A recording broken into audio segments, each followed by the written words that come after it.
So, the Oklahoma City Thunder against the Pelicans. Loser is out of the playoffs, aka the play-in, aka they are just getting ready for next season. Trey Murphy from the corner, and he was off to a great start. 15 points in the first half.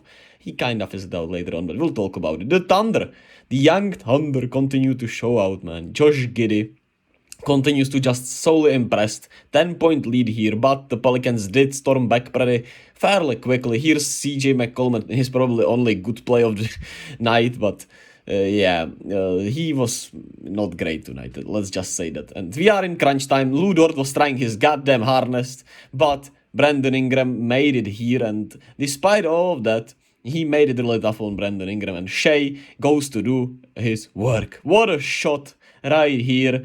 Man, that's just some special basketball from Shai Gilgeous-Alexander right there. And here's Lou Dort on Brandon Ingram, making him work. He misses. They get the rebound, and the Thunder do not win yet. But there was, of course, a free throw game. Ingram gets the free ball to go. Doesn't get the whistle, unfortunately. And it's a 1-point game with no timeouts for New Orleans, which is unfortunately rough. And you have one of the best free throw shooters. Well, I'm not sure how much of a scale I can go, but man, does it seem like he's gonna be one of the best free throw shooters ever, and he makes both without a doubt. And the Pelicans have 2.8 seconds to score, and they turn the ball over. CJ McCollum, Herb Jones, unfortunate right there, but it happens, guys. And the season ends just like that for the Pelicans. What a rough and weird season for the Pelicans.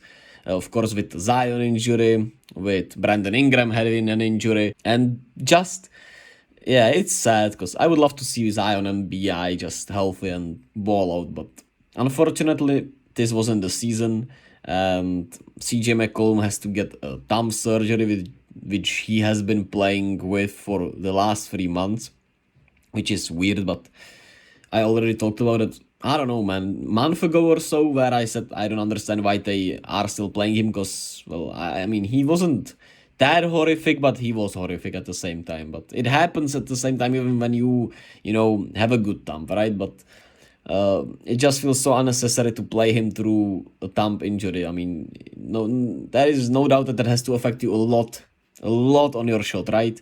I mean, goddamn, when my thumb hurts, just like, I don't know, for some reason, because I just keep it in my shot, I literally can't shoot with it, right? And he even had some fracture in it, so I don't know. But hope he's doing well, even though, unfortunately, he's gonna get a lot of blame, which, deserved or undeserved. In a way, of course, deserved, because his play wasn't great, but what can you do? It just happens to the best of us. It is what it is, but I'm not here to critique players, man. I'm just here to give more praise and at least try to. Because, man, critiquing is just not fun. It's more fun to just give praise to players. So let's praise players. Brandon Ingram was really good. He tried his darnest, 36 and 7. I thought like he played a really solid game. Shame, but I mean, Lou Dort is one of the best defenders when it comes to locking in, and he got them locked in against Brandon Ingram late in this game. So just gotta give more props to Lou Dort and tear down Brandon Ingram. I think he tried his best, got some good looks. Didn't go for him today, unfortunately. Trey Murphy, 6 of 16. Felt like he played a really solid game still, especially that first half. Couldn't hit more in that second half. Still a solid game from him. Valanciunas had 16 and 18.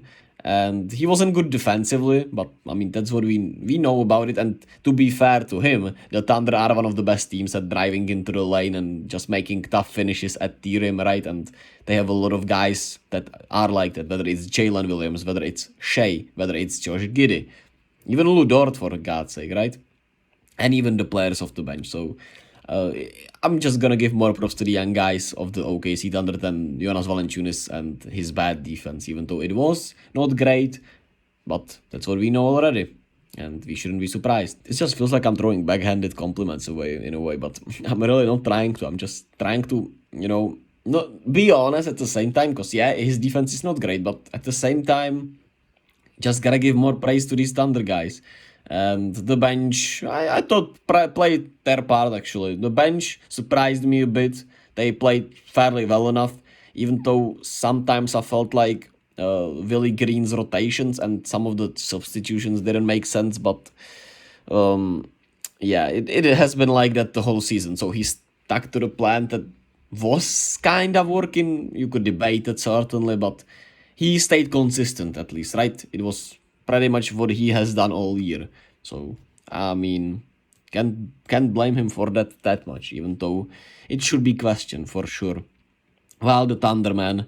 So happy for these young guys. Shai, 32, 5 and 3 with 3 steals, 1 blocks, just 2 turnovers, 11 of 22 from the field. He took 5 3-pointers, which I was fairly surprised about, but kind of happy to see that he, kind of adjusted. I think he kind of surprised the Pelicans that he pulled up with 5 threes, because he doesn't take that many of them, right? He operates in that mid-range area at the free throw line, and he took 5 3-pointers, and I felt like it was a good strategy, and it opened up a lot more with Josh Giddey, and these two in their pick and rolls are just... It's so beautiful to watch, man. When they double team Shai and Josh Giddey gets the ball, he just knows how to play that role of the roll man and just knows where to find the passes. He's gotten so much better at finishing. It's so ridiculously good. And he's still so young and there's so much room to grow. It's crazy. Huge shoutouts to the rookies Jalen and Jalen Williams. Didn't shoot the ball well all game, but they made some really good and clutch plays down the stretch and were really good down the stretch, which is, I mean, when you needed them to show up, they did show up. So huge props to them. And Lou Dort, one of the best, how I want to coin it, win or go home players, because... do you remember, if you all remember that game 7 against Houston, you know why I'm saying one of the best win or go home players, man. This guy just shows up. Watch him go, drop 10 points on Friday. Nah, but you know what I'm saying here, right? He just shows up every damn time, it feels like. Maybe a clutch gene, maybe he's just a gamer, man, but shout out to Lou Dort. Huge for the Thunder were the turnovers, just 7 turnovers, that was great. And also, they didn't get absolutely gobsmacked on the rebounds. It was a 10 rebound difference, and it felt like the more important rebounds in the game, where they got some offensive rebounds, were the Thunders, right? Where they just got the ball due to sheer will, due to some luck, and got points off of it, which was great. So, shout out to the Thunder. I hope they beat Minnesota. We'll talk about it tomorrow. And yeah,